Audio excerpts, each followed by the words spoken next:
আচ্ছা, একটা কথা বলি। বলো। আমার যদি বিয়ে হয়ে যায় তাহলে তুমি কি করবা? ভুলে যাব।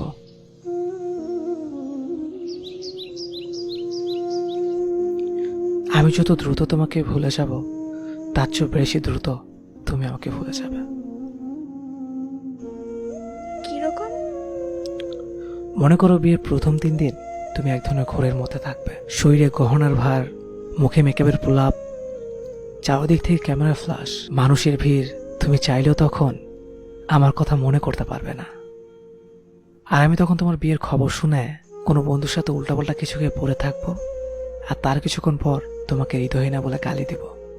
আর পরক্ষণে পুরনো স্মৃতিগুলো মনে করে বন্ধুকে জড়িয়ে ধরে কাঁদবো।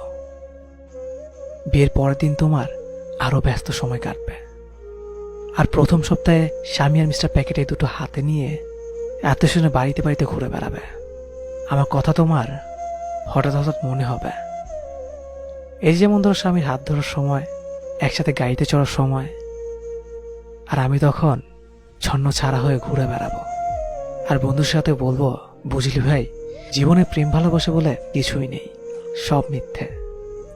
পরের 1 মাসে তুমি হানিমুনে যাবে, নতুন গাড়ি পাবে, শপিং, ম্যাচিং, শত প্ল্যান, আর স্বামীর সাথে হালকা মিষ্টি ঝগড়া। তখন তুমি বিরাট সুখে। হয়তো আমার কথা মনে হলে ভাববে আমার সাথে বিয়ে না হয়ে বোধহয় ভালোই হয়েছে। আমি ততদিনে বাবা মা, বন্ধু বান্ধব, বাড়ির বড়দের কথা শুনে মোটামুটি সোজা হয়ে গেছে। ঠিক করেছি, কিছু একটা করতে হবে। তোমার থেকে সুন্দরী একটা মেয়েকে বিয়ে করে তোমাকে দেখিয়ে দিতে হবে। সবাইকে বলবো তোমাকে ভুলে গেছি। তখনও মাঝরাতে তোমার SMS গুলো বের করে পড়বা, দীর্ঘ একটা শ্বাস ছাড়ব। 2 বছর পর তুমি আর কারো প্রেমিকা কিংবা বউ নেই, মা হয়ে গিয়েছ।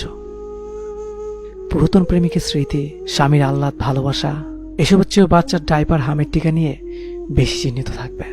অর্থাৎ তখন তোমার জীবন থেকে মোটামুটি পার্মানেন্টলি ডিলিট হয়ে যাব। এদিকে ততদিনে আমিও একটা কাজ পেয়ে গেছি, বিয়ের কথা চলছে, মেয়েও পছন্দ হয়েছে। আমি এখন ভীষণ ব্যস্ত।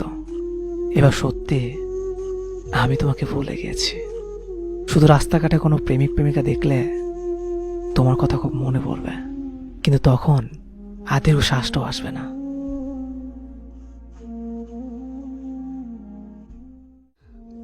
তাহলে কি এখানেই সব শেষ? না, কোনো এক মন খাবের রাতে তোমার স্বামী নাক ডেকে ঘুমাবে, আর আমার বউ ব্যস্ত থাকবে নিজের ঘুমের রাজ্যে। শুধু তোমার আর আমার চোখে ঘুম থাকবে না। সেদিন অতীত আমাদের দুজনকে নিঃশব্দে কাঁদাবে। আল্লাহ ব্যতীত সেই কান্নার কথা কেউ জানবে না, কেউ না। পৃথিবীর সমস্ত কষ্ট বুকে চেপে আমরা আমাদের প্রিয়জনের বিয়েটা পর্যন্ত মেনে নেই, আর সারা জীবন নিঃশব্দে কাঁদে। প্রত্যেকটা নিঃশব্দ কান্নার পেছনে থাকে হাজারো না পাওয়ার গল্প। সবশেষে একটা কথাই বলবো, পরিস্থিতির কাছে মানুষ বড় অসহায়,